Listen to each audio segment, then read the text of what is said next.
Jadi state of the art ini dari awal, ya, kalau Bapak Ibu nanti bertemu dengan teori konflik, ya, paradigma konflik, maka Bapak Ibu akan ketemu dengan orang yang namanya Karl Marx. Ya, Karl Marx ini yang mencoba menjelaskan perubahan-perubahan struktur di masyarakat berdasarkan mode of production-nya. Perubahan-perubahan struktur itu disebabkan oleh adanya perubahan dalam cara-cara produksi. Ya, mulai dari zaman yang sangat tradisional, primitif, lalu feodal, lalu masuk ke kapitalis, lalu akhirnya Karl Marx ingin menunjukkan bahwa sistem kapitalis itu akan hancur digantikan sosialis. Ternyata Karl Marx tidak terbukti ramalannya. Nah, Marx menggunakan apa? Metode deduktif. Ya, dia menggunakan suatu pendekatan, ya, yang dibilang maka nanti sosialisme yang diidamkan oleh Karl Marx itu adalah sosialisme yang bersifat ilmiah. Ya, tapi sampai sekarang ini tidak terbukti.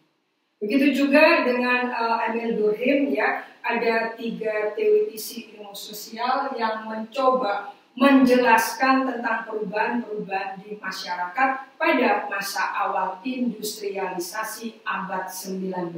Nah, sini. Ya, ini teori-teori sosialnya. Yang kemudian nanti ini berkembang menjadi banyak, ya, banyak ragam teori-teori modernisasi. Teori modernisasi dianggap sudah tidak relevan karena ada kenyataan bahwa modernisasi tidak selalu menghasilkan dampak atau pengaruh yang positif terhadap kesejahteraan. Pertumbuhan ekonomi yang tinggi tidak menjamin negara itu maju. Pertumbuhan ekonomi yang tinggi tidak menyebabkan kemiskinan itu hilang di masyarakat. Justru menimbulkan kemiskinan baru. Nah, ini nanti bisa Bapak Ibu jelaskan, misalnya dengan teori yang post, yang ada kata postnya, postmodern, postkolonial, postfeminis, ya, seperti itu, ya, di sini kaitannya. Jadi apa? Teori itu memang selalu berkembang, ya, kecuali teori dalam ilmu non sosial, ya. Ada teori non ilmu sosial yang misalnya teori dari Einstein, gitu ya, atau teori dari teori yang lain, teori gravitasi, ya, itu dan sebagainya, itu ya, itu tetap nggak berubah. Tapi kalau namanya teori ilmu sosial itu berubah-ubah. Maka itu teori ini bisa direvisi, tidak selamanya berlaku general. Nah, maka disinilah kontribusi dari para ilmuwan. Bapak Ibu sekalian nanti akan sampai pada tahap ini. Jadi Bapak Ibu mungkin nanti bisa menghasilkan teori baru, ya, dari hasil penelitian di lapangan. Baik, ada yang mau bertanya? Kalau nggak ada, saya lanjutkan, ya. Kalau ada yang mungkin saya menyampaikannya terlalu cepat, bisa angkat tangan, gitu ya, karena kami akan memperhatikan masukan dari Bapak Ibu sekalian. Karena saya dibantu oleh 2 asisten saya. Ya, jika ada yang belum jelas, atau mungkin ingin bertanya tentang bagaimana sih menemukan topik atau menemukan tema, sehingga apa? Ketika kita melakukan tinjauan pustaka atau tinjauan literatur, di prosesnya ini kita nggak kesulitan. Ya, kita ubah-ubah seharian di depan laptop, gitu ya, bersahabat dengan Google, mencari apa sih yang belum dilakukan oleh peneliti. Bapak Ibu bisa melakukan peneliti yang sama sekali baru, bisa, nggak ada masalah, ya. Tapi yang paling memudahkan adalah Bapak Ibu paling nggak melanjutkan hasil penelitian yang sudah dilakukan oleh orang-orang sebelum. Jadi gampang, ya. Fenomena-fenomena yang diteliti oleh ilmuwan-ilmuwan sosial politik itu sebenarnya di seluruh dunia itu sama. Kalau kita meneliti tentang masalah perubahan iklim di Indonesia, itu pasti nanti kita belajar di Mesir, kita belajar di Manchester University, itu sama. Ada yang meneliti tentang perubahan iklim, tapi, nah itu dia ada tapinya, studi kasusnya beda, ya. Yang menguatkan menguatkan para pembelajar ketika menulis disertasi itu umumnya mengambil bentuk studi kasus. Ya, di sini. Jadi ada metode, ini bagian dari yang biasa digunakan dalam metode non-positivistik atau post-positivistik, ada studi kasus. Studi kasus itu memang biasanya dilakukan oleh, kalau di luar negeri ya, kalau di Indonesia belum ada jurusan yang ada jurusan tentang metode perbandingan politik. Ya, kalau di luar ada, ya, atau metode perbandingan sosiologi. Kita belum ada. Karena apa? Ini semua ditujukan untuk membangun suatu teori. Ya. Mahasiswa-mahasiswa di luar yang belajar perbandingan, metode perbandingan, ya, comparative method, itu umumnya adalah mahasiswa yang memiliki kekasan. Stratanya itu paling tinggi di antara ilmu sosial. Karena apa? Karena biasanya mereka setelah lulus itu terbiasa untuk mengembangkan teori, menggunakan teori, ya, mengembangkan metode tertentu untuk merevisi teori atau menghasilkan teori baru. Kalau di ilmu politik, ya, saya tunjukkan salah satu, misalnya di ilmu politik itu dulu awal abad 20, ya, ada orang yang namanya Gabriel Almond dan Sidney Verbach. Orang ini mencoba dalam konteks pengembangan teori modernisasi, ya. Teori modernisasi itu umumnya dipelopori oleh akademisi Amerika, bukan Eropa. Ini mengembangkan suatu konsep, suatu teori yang namanya political culture. Political culture, kebudayaan politik.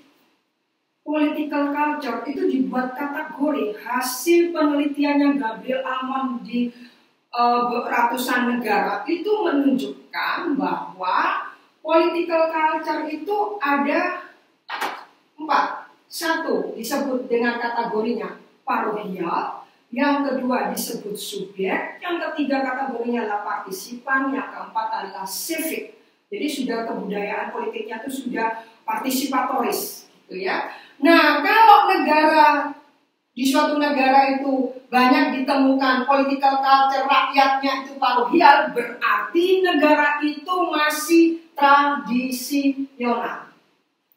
Begitu juga dengan yang subjek, juga itu transisi antara tradisional dan modern.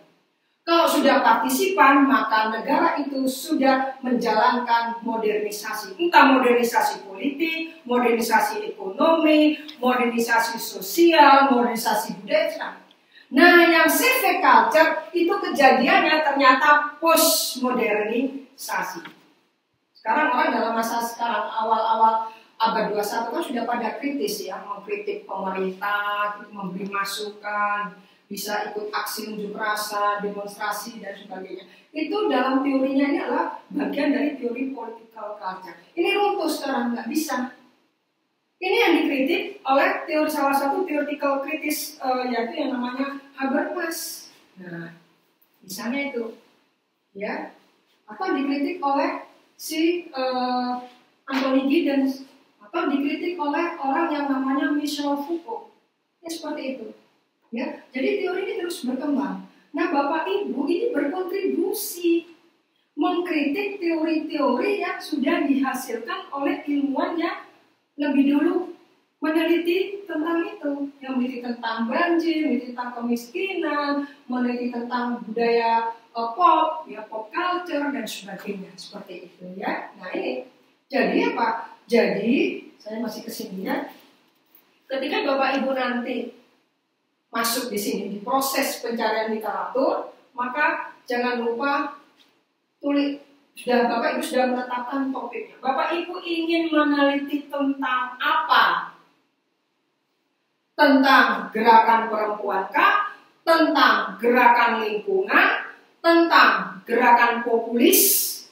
Tentang ketidakadilan? Tentang kesetaraan? Tentang kemiskinan, banyak sekali ya, banyak sekali problem-problem dalam yang bisa dipakai untuk melakukan penelitian. Nah, saya sekarang akan menjelaskan sebelum sampai di sini. Ya, saya potong dulu di cara Bapak Ibu menentukan problem penelitian. Yang ini tidak sama dengan pertanyaan penelitian. Ya, sambil Bapak Ibu memilih topik, maka pastikan di awal Bapak Ibu sudah bisa menemukan problem penelitian. Problem penelitian itu bisa kita sebagai statement akademik. Dalam statement akademik itu sudah ada minimal hubungan antar konsep, minimal 2 konsep. 3 konsep boleh, 4 konsep boleh. Saya beri contoh, problem penelitian. Ya, atau perumusan masalah kalau dalam sistematika penulisan ilmiah ya, skripsi, tesis atau disertasi. Problem penelitian, perumusan masalah. Perumusan masalah saya rumuskan dalam statement akademik, kalimat pernyataan yang terdiri dari hubungan 2 konsep atau lebih. Ya, misalnya kemiskinan menyebabkan keterbatasan masyarakat untuk mengakses sumber daya di perkotaan. Kemiskinan konsep pertama, keterbatasan konsep kedua, sumber daya konsep ketiga, perkotaan sebagai lokus konsep keempat. Pertanyaan penelitiannya gimana kalau kita sudah, saya kalau tertarik ingin ini, jadi harus kita rumuskan. Ya, kita buat statement, itu perumusan masalah. Perumusan masalah itu kan masih abstrak ya. Tapi kalau sudah menjadi pertanyaan penelitian, nah itu sudah fokus. Apa yang menyebabkan kemiskinan di kota Surabaya? Mengapa warga di kota Surabaya tidak bisa mengakses ke sumber daya penting? Misalnya apa? Sumber daya kekuasaan, sumber daya ekonomi.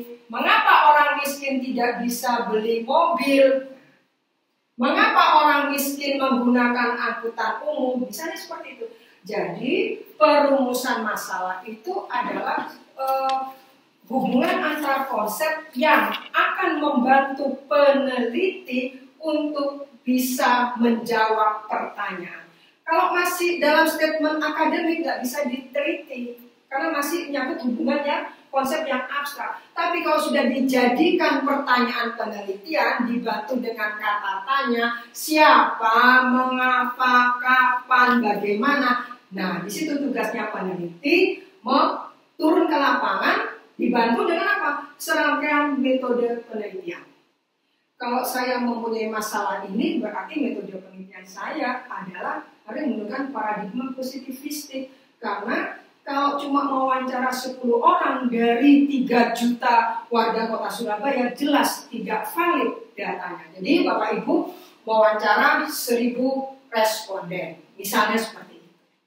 Ya, supaya apa? Supaya nanti bisa benar-benar menjelaskan dan menjawab permasalahan ini.